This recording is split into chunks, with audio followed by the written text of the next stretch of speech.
Thalidomide, syphilis treatment, all these infamous, appalling, shattering medical scandals are dwarfed by, under the iceberg under the water, that is the medical scandal we're currently living through, the experimental COVID-19 so-called vaccines. And it took 11 years after the drug was withdrawn in 1961 for thalidomide scandal was first raised in Parliament. 11 years after the thalidomide scandal, before the word thalidomide could even be mentioned in the chamber of the House of Commons. Well, we're witnesses to the greatest medical scandal in living memory, the consequential fallout in trust, public opinion, and public confidence is only just beginning. Continued attempts to shut down debate, flatten dissent and obstruct independent analysis can only delay the eventual collective shame.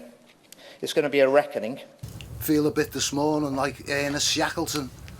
Come through the snow and the ice to get here, lit the fire to get warm, and it's not even the end of January yet, and like many of us, you know, we're still waiting for the Happy New Year to come in, you know, like we wished all our family, you know, a Happy New Year.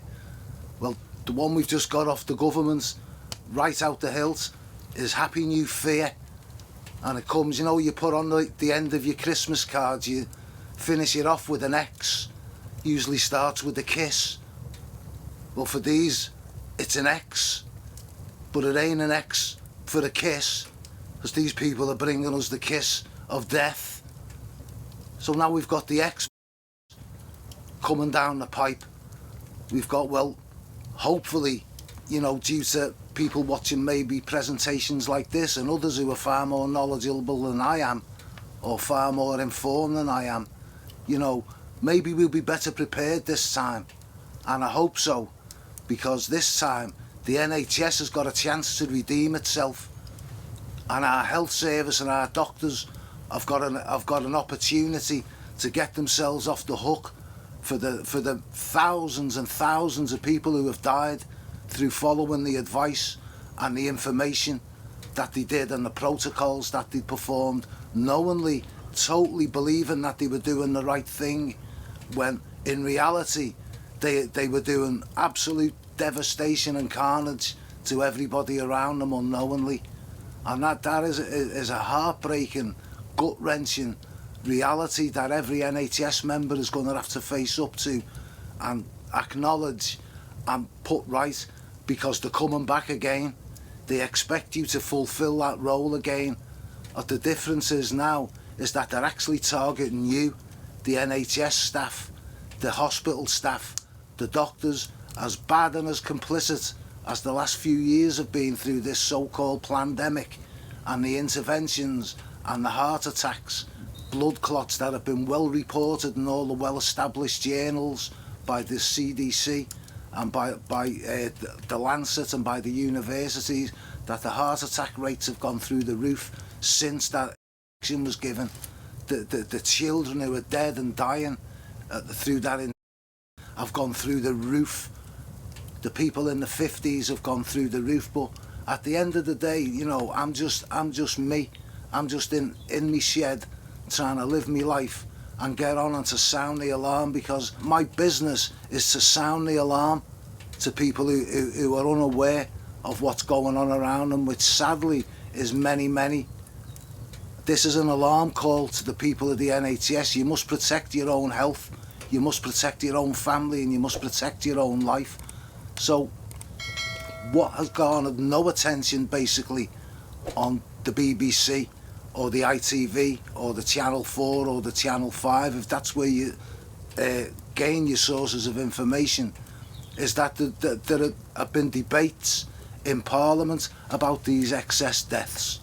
There have been, and it's been shameful, it's been illuminating, and it's been very telling that, you know, the man who should be our next Prime Minister, Andrew Bridgen, who has stood up and took his life in his hands, career in his hands, has stood up for you, and he stood up for me, and he's spoken out. And have you heard the speech? I pretty well guessed that you haven't. So this is going to be a talk, that not me just going on with my opinions. We're going to play Andrew Bridgen, and you know, we're going to send him a salute, and we're going to send him a hats off, I'm not going to say thanks very much. I was fortunate enough to take a degree from Nottingham University in biological sciences many years ago, and I specialised in biochemistry, genetics, behaviour and virology. This man is a biochemist. This man understands the mechanisms that go on with these vaccines and with these medications. Listen to him. 3 people turned up in the House of Commons at his first debate when there were thousands and thousands of people dead, dying. That should tell you everything you need to know about the government, but that's killing every one of us. That's all you should need to know, is that these people do not care for your safety, they do not care for your health, and they do not care for your well-being. And they've used the NHS, which is a treasured possession of the men and women of this country. They've taken it, they have hijacked it, they have taken over control and command of it, and they have educated the people who have that love and streak within them to care and to heal and to put an arm around people. They've taken those people's virtues and they have trashed them. And listen to Andrew Bridgen like your life depends on it, because it does.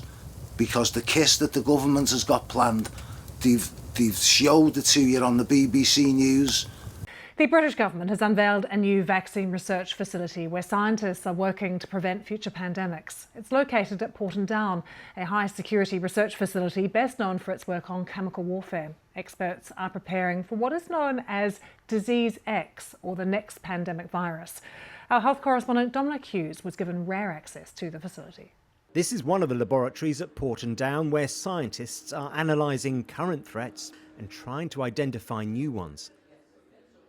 Inside these purpose-built labs, more than 200 scientists working for the UK Health Security Agency are helping to develop and test vaccines against a range of diseases. The new Vaccine Development and Evaluation Centre is looking at emerging threats for which no vaccine yet exists. Porton Down, the chemical bioweapons factory, we're working on a virus, they say, that doesn't even exist yet. That's a rerun of what we've just been through. They're coming back, and we better be ready. The eyes of history are upon us. Every generation looks back in wonder at the incredible mistakes of our forebears. They will ask questions such as how could they possibly realise how wrong they were? What on earth happened to them? Why did they ignore the evidence for so long? Their values and every opportunity to learn from the mistakes of yesteryear. What madness captures men? Why are the institutions whose job it is to notice these matters, to record these matters, to publicise and call attention to these matters, why are they all apparently asleep at the wheel? Why is no one listening to those raising the alarm? The research and analysis of 2 of Britain's most trusted doctors provides us with alarming clarity. The director of the Centre of Evidence-Based Medicine at the University of Oxford, Professor Carl Hennigan, reviewed the causes of excess deaths and concludes that they are predominantly related to cardiovascular disease. He told the Sunday Express newspaper, "This cannot be explained by COVID, population growth or an ageing population." Consultant cardiologist Dr. Asim Malhotra, who is a world-leading expert in the causes of heart disease, also told TNT Radio yesterday that even though cardiovascular disease is multifactorial, the top of the list in the hierarchy of causes behind excess cardiac-related deaths has to be the experimental COVID mRNA vaccine until proven otherwise.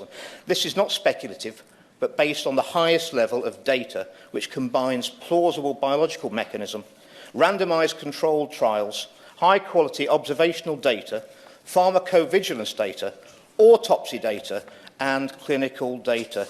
And those who choose not to acknowledge these cold, hard facts, Mr. Sagari, are either unaware of the evidence, willfully blind or lack a conscience. So did you see that debate on your TV screens? And did you see it splashed over your newspapers and in magazines? And did you get it? Any idea that that was even taking place? 2022, that we saw nearly as many excess deaths across the UK as during the Blitz, and in my own region of Yorkshire, every single year since the pandemic, we have had excess deaths. And my constituents are very concerned by this, but what they're also concerned about is almost a deafening silence from the NHS about what is causing this, why it's happening, and what they're doing to alleviate this. More people died than were in the Blitz, and it's like we never even batted an eyelid. No one said a word. He talks about it, it goes on a little bit more, but you know, just take a little pause here and let that information, what you've just heard, just digest. Let it soak through into your mind and into your spirit. That people are dying at an astronomical rate, as if we were in a full-scale world war. It's going unnoticed, uncommented upon. You know people who've passed away suddenly. People who are not what they were. I know people who were dead within days. This is what Andrew Bridgen now is going to take you through. Stage, but with the facts, with the graphs, with the statistics, with the real science, when science used to be science. These people term what they follow as the new science, THENEW, science. But when you hear that term, let your antenna go up when they say we just follow the science. My goodness, do you have grandchildren? Do you have children? Do you have mums and dads? I'm sure you do. I'm sure the photographs are on your wall. Can you imagine them crippled and diseased and having, do you know how painful myocarditis is? It is agonising. And the children are dropping left, right and centre everywhere with this agony that goes unreported. You can't hear the screams. We're a country that is in tears. We're being drowned in silent tears. Unreported. 17 of our elected representatives in that whorehouse we call the House of Commons turned up and wouldn't even be bothered because they're complicit. And if you want one name to find out why they weren't there, why they never turned up, think of the word Epstein. Think of the book I recommended, Whitney Webb, One Nation. These people are all blackmailed. These people are your worst nightmare, who were in charge of the decisions that govern your life. And one of the decisions they've made is that you're going to get this toxic, DNA destroying witch's brew shoved into your little baby, and that little child that you had hopes and dreams for will never ever be the same again. And you've got to stand up. This has got to be the hill that you die on. Must be. Listen to Andrew Bridgen. And alarm bells are going off all over the building, but no one wants to open the door and see if there's a fire. I believe that future generations will ridicule us for what we've just done in response to a seasonal airborne virus. We apparently lost our collective minds. We've imposed a brand new type of quarantine on a healthy population, in breach of all previous public health advice, in breach of our own carefully crafted expert pandemic plan, in breach of flagrant breach of the sensible and experienced advice from many professionals. Those noble dissenters are being vindicated one by one, inevitably so, as the suppressed, shaming real-world evidence finally emerges. And we inflicted social distancing, masking and school closures on healthy children at no risk from the virus. We did this to protect adults at the expense of our children and their social and mental health. People raised alarm, Sir Gary, but nobody listened. A society that consciously and knowingly sacrifices perfectly healthy children for adults is sick in itself. Our time, this time, will not be an era that's looked on well by future generations. With unbearable cruelty, we isolated even those who would gladly have made the individual choice to see their grandchildren. And worst of all, we bypassed all the procedures, all the protocols, and all the science to inflict on a healthy population a brand new and untested product that had never before been used outside clinical trials, never mind approved. There was no long-term safety data. The safety analysis in the trials was 8 weeks, and then the control group was vaccinated. No age stratification for recipients of an experimental medication for an illness with an average mortality age of 82. No liability under any circumstances for the manufacturers of these experimental treatments. Furthermore, there were good reasons, based on the science known at the time, why these products might be harmful. Ridicule us, future generations may come to loathe us. We will forever be the poster boys and girls of a society that collectively lost its mind and lost its moral compass. They will hang this millstone around our necks for eternity. Horrifying, wouldn't you think? Let's let it percolate in, just what we've just been listening to here. Thousands and thousands of people dead, our relatives, our friends, our mums, our dads, our neighbours, all over the place. And these people set up an inquiry. Do you watch Yes Minister?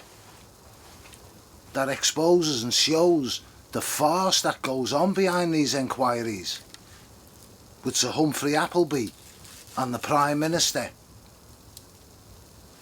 Go and have a look and see with what contempt and with what disdain, and the oratory and the eloquence of the language that these people can manifest is dazzling. I listen to it all the time. I'm a law nerd, and I watch Senate hearings for hours and hours on end, because every one of them are lawyers, and you get to see the way they operate.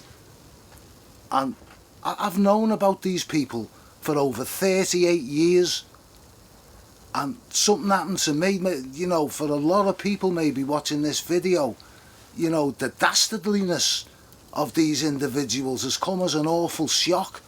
And, you know, for a good while, I hope you haven't really got a good while left, psychically and spiritually, you're going to be like a rabbit in the headlights.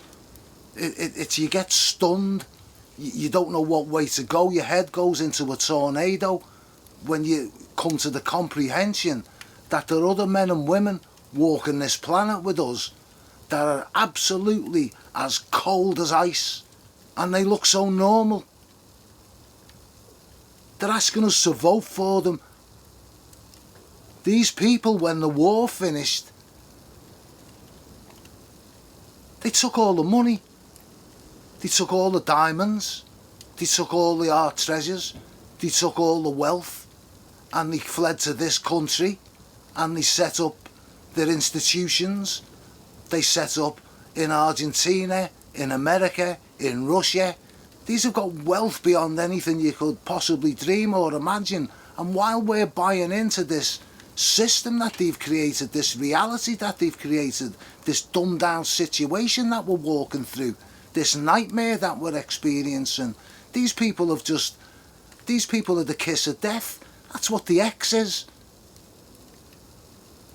It's the kiss of death from the government, from these elites, from these bankers, from these evil, evil individuals that take the directives from another dimension. They operate in a different dimension. They are darkness. They have no human empathy left in them. They are controlled individuals. They don't operate like you and I. They just look like you and I. They are beguilers. Did you watch Mowgli in the Jungle Book with the serpent, where he's beguiling him, and he doesn't come threatening him, he doesn't come as an enemy, he comes singing to him, singing a song, lulling him into a state of helplessness. And that's where we've been. And we're just about to get the kiss of death. NHS workers, it's just come to light. You're in peril, because they've just announced that they've been given a vaccine to health workers in a place called Oregon in America. They've just built a biolab like the one we've just seen that they've got in this country working on these so-called antidotes for killer viruses, so-called, that don't even exist yet. Well, they've got one in America, and because they've got an election coming up, and they're frightened to death of all the exposés that have taken place, and the things that Donald Trump has threatened to do, and I don't endorse Donald Trump either, by the way, but he's got an axe to grind. They've been injecting for the last 4 weeks. The health workers and the hospital staff in the Denver hospital, and they've been injecting the hospital staff because they said there's a disease coming. They've injected them with attenuated Ebola virus, a live Ebola virus. They're walking around with it now. A few medical employees at Denver Health made history today. They became some of the first people to get the live Ebola vaccine for preventative measures. 9 News reporter Jaleesa Irizarry sharing with us why a medical team here in Colorado are some of the first to get the vaccine. Dr. Maria Frank is eager today to take on something exciting and even a little momentous. Historic, yeah. Dr. Frank is getting the Ebola vaccine today. Little talk. Denver Health says they're the first high-infection medical team to get it as a preventative measure. It says that it's a live Ebola virus, and worse than that, 31%, it spreads to other people. It spreads to the loved ones, it spreads to the wives, the families, the children, the people in the supermarket. This is what's happening now. This is what they're gearing up to do now. Remember the emails with Matt Hancock? We're going to create fear, we're going to frighten the pants off them. We'll get ready for the new variants. We'll let these people are insane, evil individuals. And we've got to get wise to them. And God bless Andrew Bridgen. I hope he's the next Prime Minister. And we're going to start a hashtag, I hope, with hashtag Bridgen for Prime Minister. Because the last person you want is the one that's leading the Labour Party, Jimmy Savile's friend. Protected them all of them. That's why he's the serpent seed. And you better be careful. These inquiries that you've been watching, I haven't watched the telly for a long time, but I've started recently since we've done these few videos, and I watched hours and hours and hours of that inquiry that's to do with the post office. The most trusted individuals, they're all like your granddads, aren't they? That you think, trusted, financially solid, salt of the earth type people, and these monsters, these Humphreys, these cold, calculated killing machines, just rounded them up, took generations of everything they've built up, even the standing in the community, and they just trashed it into the gutter. I mean, can you imagine, even just for an innocent individual, to get hauled before the courts, to be put in chains, to be locked in a cell, to be interrogated, to be called a liar, then to be brought up into a situation you'd only ever seen on the TV. These were the most honest individuals that towns and communities produced. They were in charge of the post office, for goodness sake, and that was their crime to these people. These were the total, absolute opposite of what these people are. These people are the most dishonest. These people are the most cold. These people are the most clinical killers. They're not like us. And I was watching, I was stunned at how these other people, this lady that they had on the other day, and I was watching her squirm, and I can't remember, as these poor people, some of them committed suicide. And now they've set up a COVID inquiry. It's a farce. Andrew Bridgen, an MP with integrity, a biochemist, a man who knows he's got a soul, a man who knows he's going to give answer, the man who's warning you, there's 17 of them there. And they're in the NHS in America, the hospital staff, with live Ebola virus. Please let that sink in. And when that injection is placed in your body, you're going to begin to shed live Ebola virus to your loved ones, to your children, to your mum, everybody. Can you even grasp a handle on how evil that is? to do that with cold intent. That's what they're doing. They're not finished yet.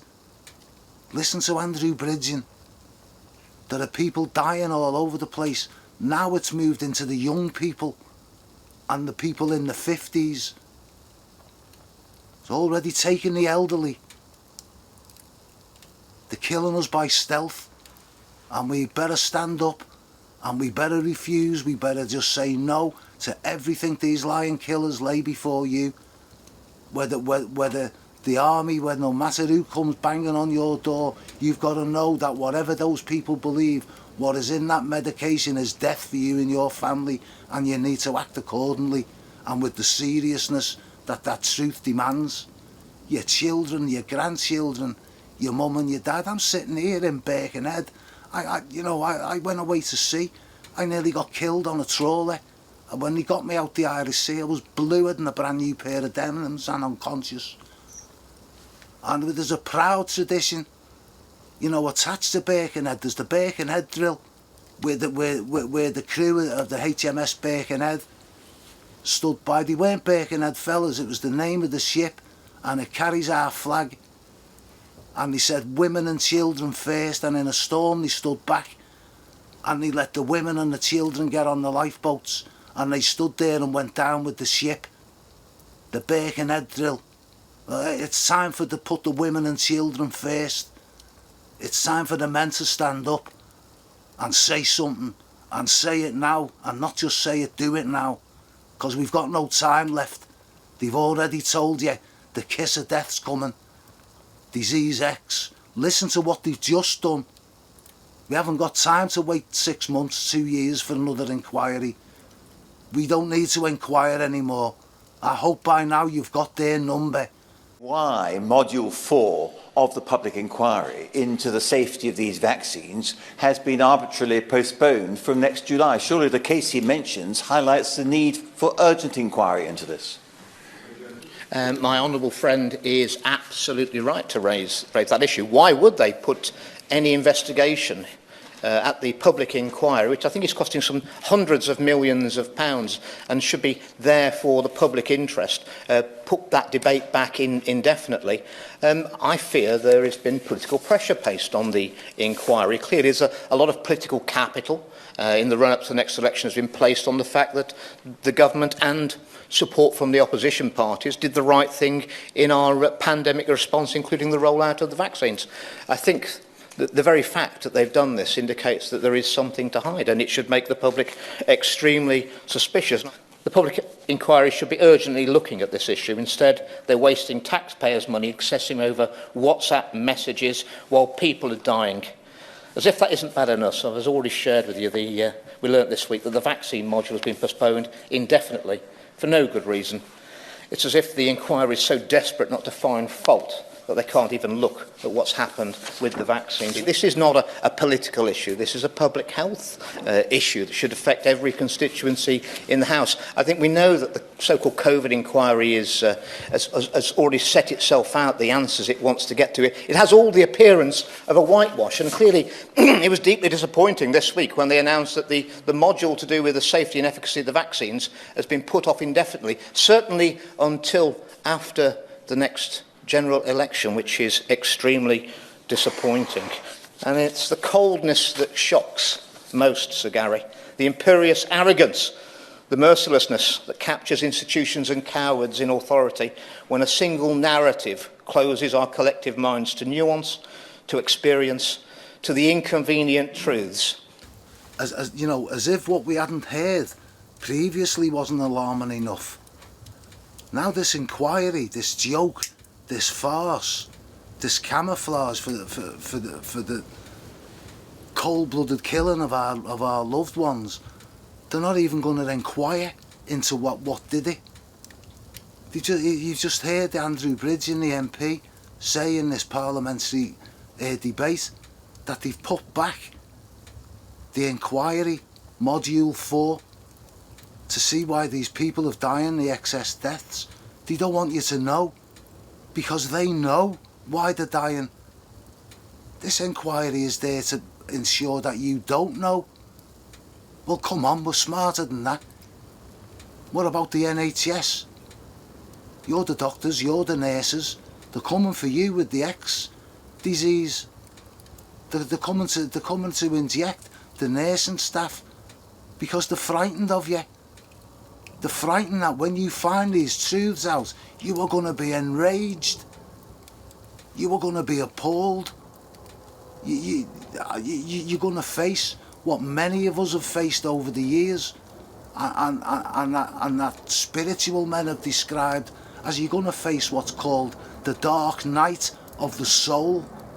Your soul is going to implode when the reality of what has taken place around us, what you've been unknowingly complicit in, that should enrage you.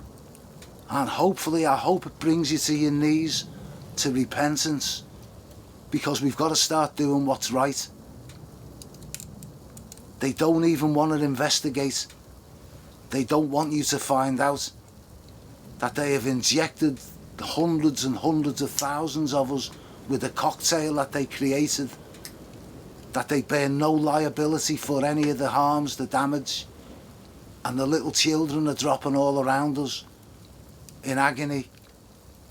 The elderly people died alone because we complied. Now it's the 50-year-olds. It's everybody. It's all of us. These people want to escape with the loot. They are not following a human agenda. This is inhuman, this is diabolical. And it's happening all around us. Listen to Andrew Bridgen, because it keeps going.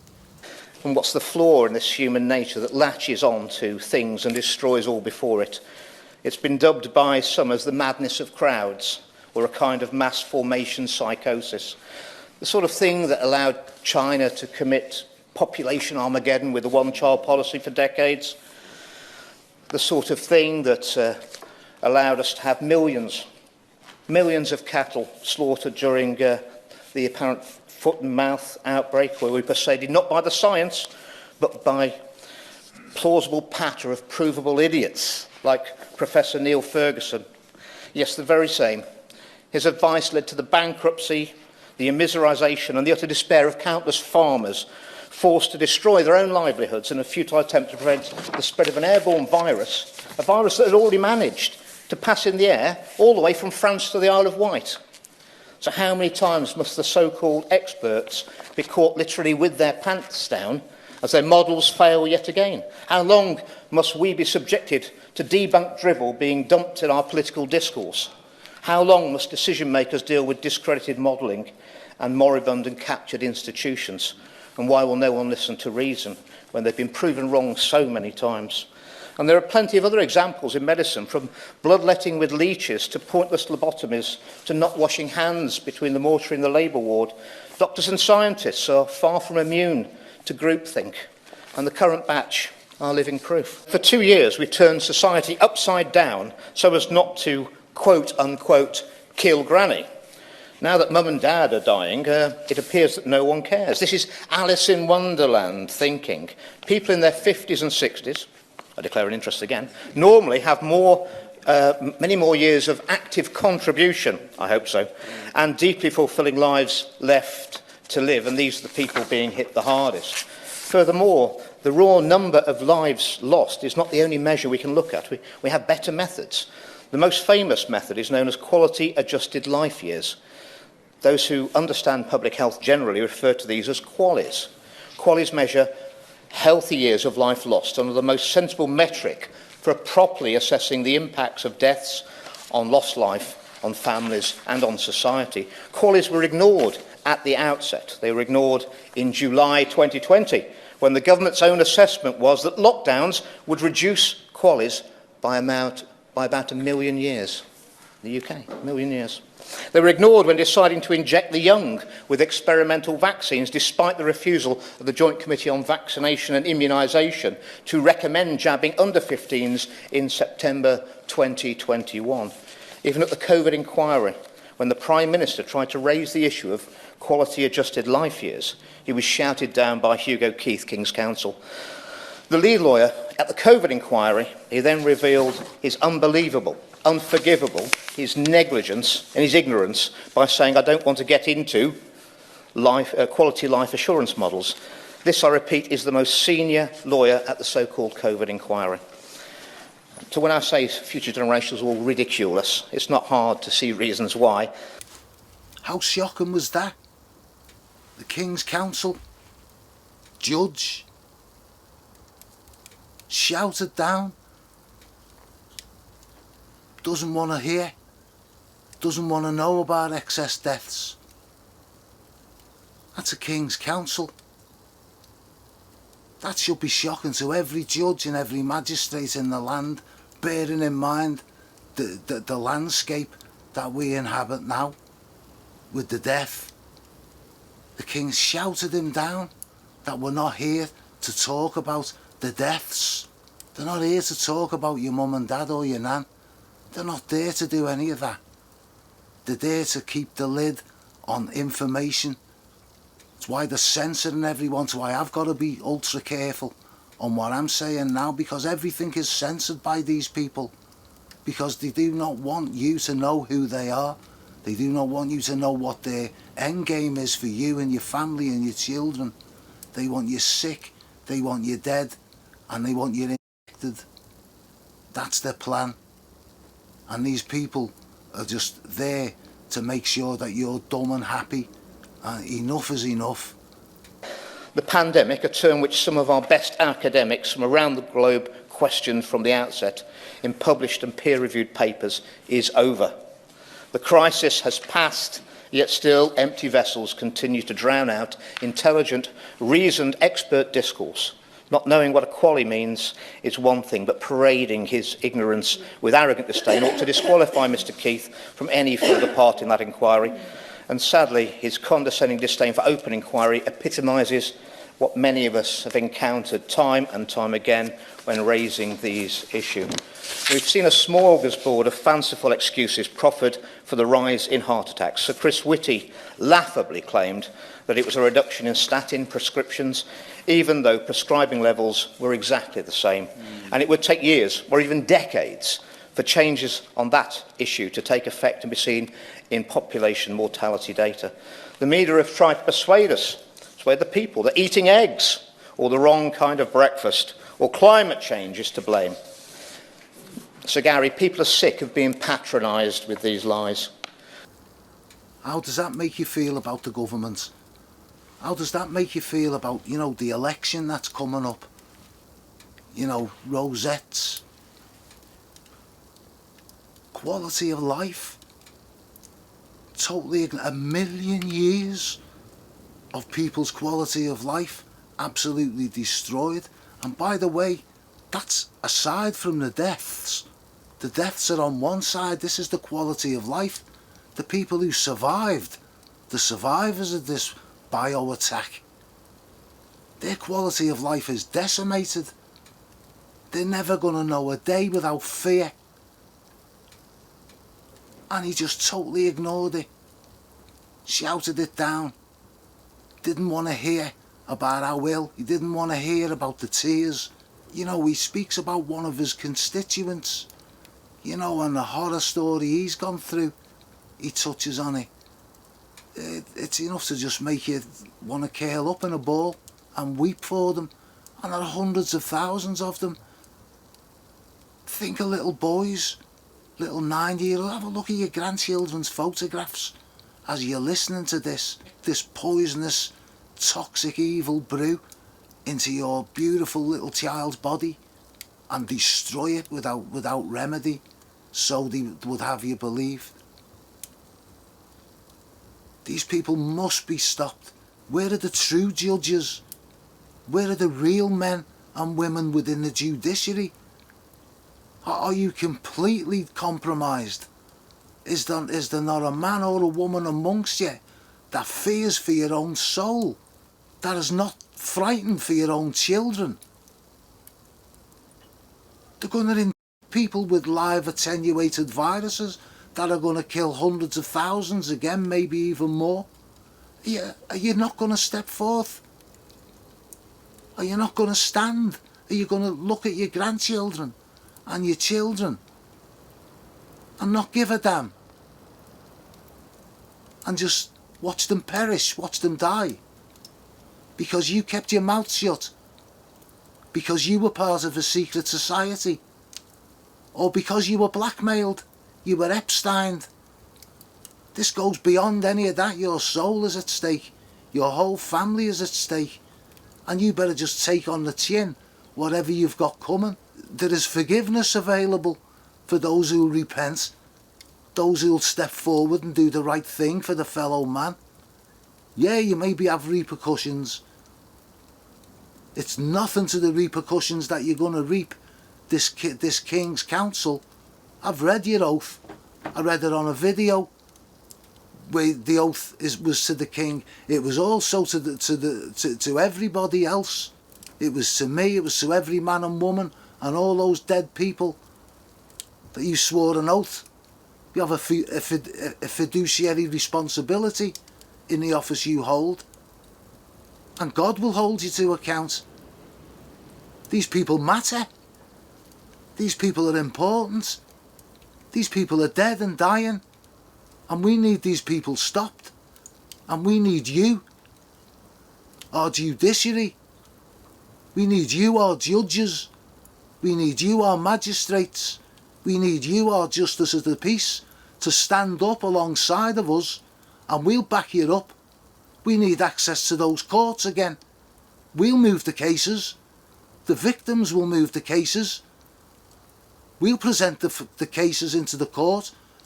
You must step up and be brave and do the right thing and list those cases and hear those cases and prosecute those wrongdoers so your grandchildren and all of us can be safe in our beds.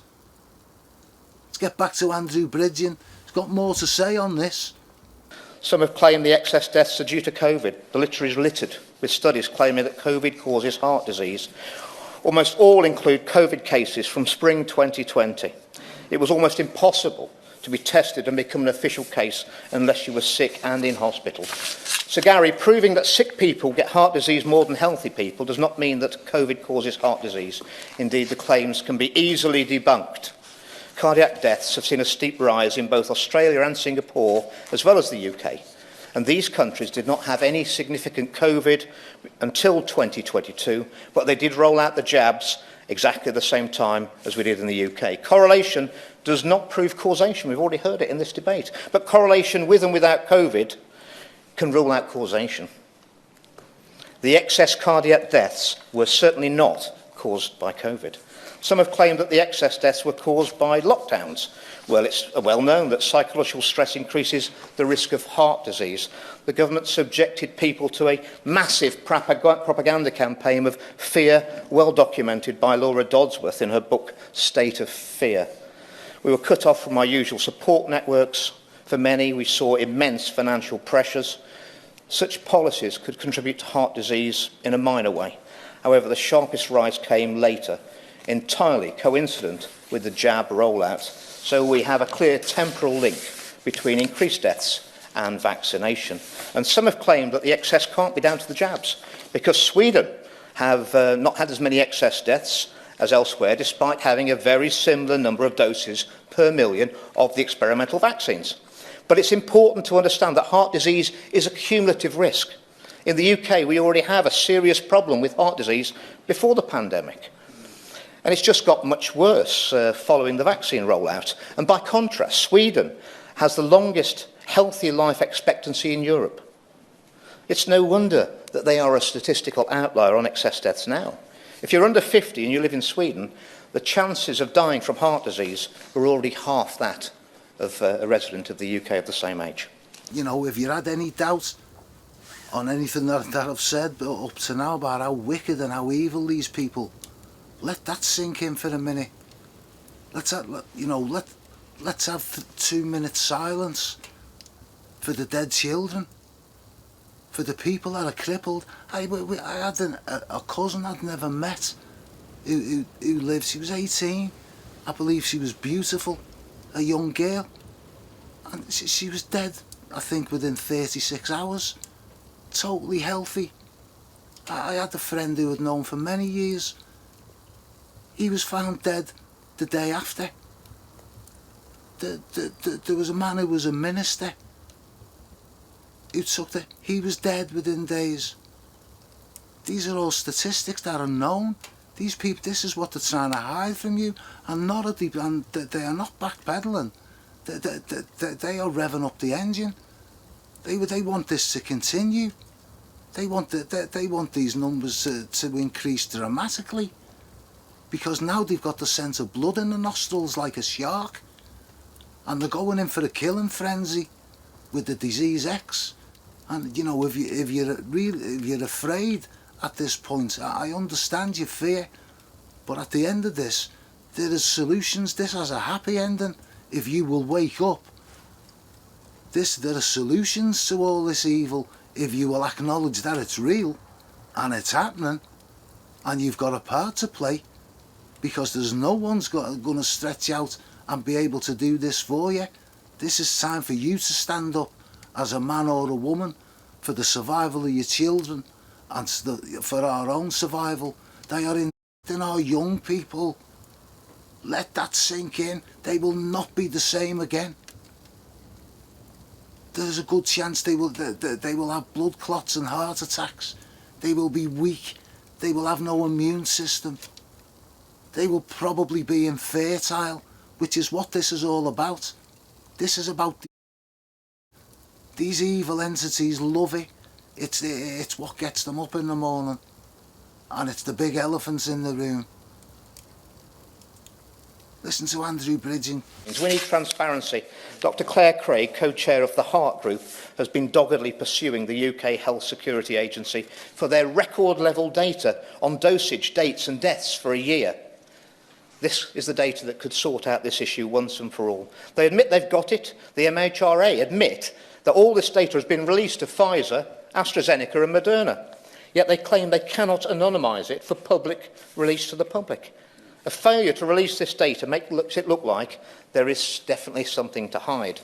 A recent poll in the USA shows that more than half of the public think the vaccines are responsible for a significant number of deaths. If there was nothing to hide, they would certainly release this data for analysis, anonymised, to stop the upswell of legitimate concern. The latest response from the Information Commissioner's office is that Dr Claire Craig's got to wait another 6 months at least before a case officer will be assigned to this issue.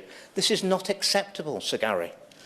They've released our health data to Big Pharma, but they won't release it to us. The record level data must be released. It is really too much to ask. Is it really too much to ask that the British public be given the same level of access to the relevant data given to Big Pharma companies, those actually responsible for this debacle?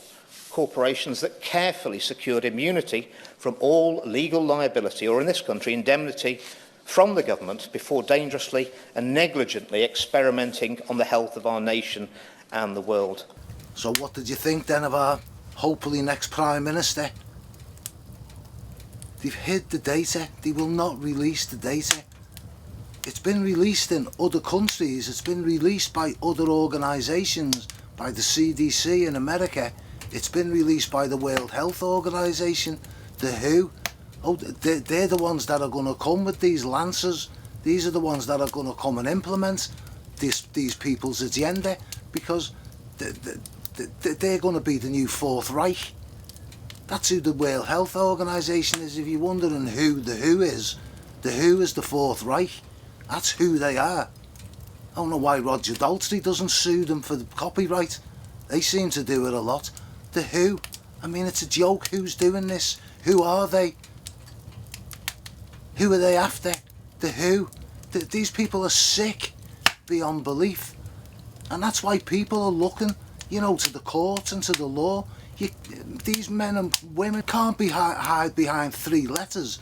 WHO, the WHO. Well, we know who. The men and women that are doing this. You're complicit by your silence. These people are deadly, and these people are here. They've hidden the information of all the deaths and all the injuries, even though it's all over the CDC, before they even allowed this. where they frightened everyone. They had the police and everyone. They even had the army out in Liverpool at one place, round it, just for the fear and the intimidation factor. You know, to put this thing in your arm to cause terror, knowing what it would do, because the CDC had printed before they ever done it that there will be a massive increase in heart disease.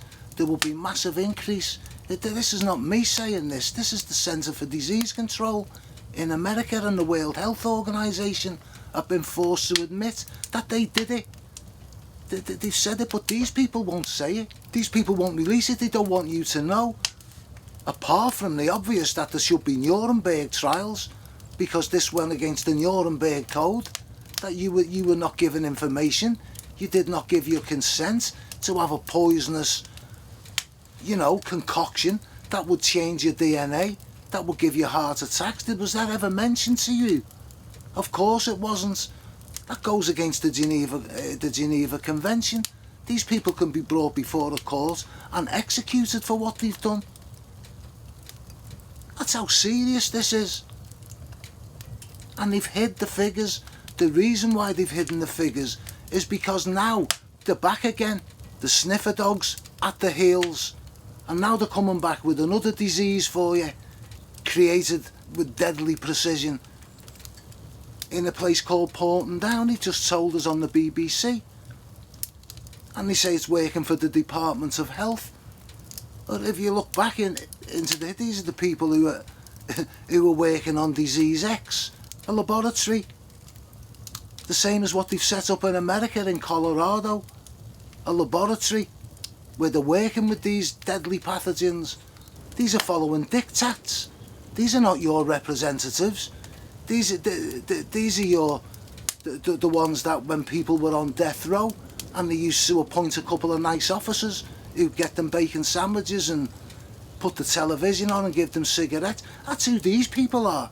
They're there to keep you calm while they cull you, while they kill you. And that's what their inquiries are. It's a sugar dummy to keep the babies quiet, or they might start whining and crying and asking for justice and wondering where the law of the country went to while they were watching Coronation Street and not Downing Street. This nation was taken over. We've had a coup behind the scenes while you were watching the telly, while you were following Liverpool, while you were running around shooting your friends over your weed. That's what they've had us doing, like Rat City, while they killed your nan and granddad, while they were teaching your little boys and your little girls that you hoped for, that you know, that they can be a girl can be a boy, and a boy can be a girl. You've got drag queen story time doing your tune. What did you say about it? Were you bothered?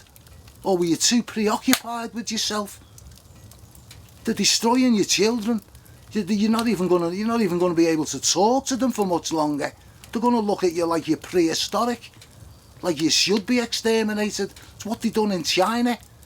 They turned the children against the parents and the grandparents, and it was the children that went round to the homes and called them out and shot them to show how loyal they were. That's the damage that can be done to young children's minds, and that's what they're doing. We've got to stand up. We need the courts back. We need sanity back. We need to repent as a nation. This nation was founded on law. This nation was founded on God's law. You go into the House of Lords, which is supposed to be the top representative of the law in this country, and the massive big mural is there, the whole wall of the law being given. And you were lawless. You've let lawlessness loose upon the people who are helpless, like lambs to the slaughter. Wolves in sheep's clothing is what you're standing for at the minute. Are you going to let your children perish? Are you going to let them die? Are you going to take them to the cattle market and let them be in like cattle? Are you that evil? Are you that switched off? You will be judged. for your actions. These people must be stopped. These people must be exposed, even at the state of your own, even at the cost of your own reputation and your standing. You owe it to your children, you owe it to your grandchildren, and you owe it to your own soul's sake, because disease X is just around the corner, and they're going to kill thousands and thousands and thousands of people with your tacit approval if you don't speak up and you don't show yourself and identify yourself to the good men and women, so we can move cases in and you can hear them, and you can make declarations, and you can begin to turn the tide, and you can begin to do what's right, and you can begin to be able to look at your children, your grandchildren in the eye again, because you've stood back for far too long, and it's time to be a man, never mind a judge. It's time to be a woman, never mind a judge. Never mind you're a magistrate. You owe it to your fellow man, your fellow woman, your own soul's sake and your own family's sake to speak up and expose these people and come out and say what you know before it's too late, because they've got this thing right round the corner. And if you think the lockdowns and the tyranny was bad before, these people are now cornered rats. This is going to go off if you don't step up and get alongside the people who are being murdered on your watch. Before I was expelled from the Conservative Party for voicing my concerns over these experimental vaccines and the harms that I believe they cause, I met with a senior member of the party who, after listening to my concerns about the vaccines and NG163, the midazolam and morphine scandal, told me quite calmly, "Andrew, there is currently no political appetite for your views on the vaccines. There may well be in 20 years' time, and you're probably going to be proven right. But in the meantime, you need to bear in mind you're taking on the most powerful vested interest in the world, with all the personal risk for you that will entail." Sir Gary, I refuse to bow to that threat. And as they say, the rest is history. People have alleged that I'm spouting conspiracy theories. Well, I think it is a conspiracy. It's a conspiracy against the science. It's a conspiracy of silence. And, Sir Gary, it's a conspiracy against the people. And I will have none of it. Andrew Bridgen's standing for none of it. And I'm standing for none of it. And are you going to stand for it? Or are you just going to sit and preside like Pontius Pilate? Like you're going to wash your hands of the whole issue? You cannot wash your hands of the issue. You at the moment are the issue. You've allowed lawlessness to run rampant, and the good men and women who have the true law written on their hearts, they're looking to you. They're looking to the Creator, and God will intervene, and God will judge, and God will vindicate the righteous, those who speak up and those who speak out. And I implore you to become one of them.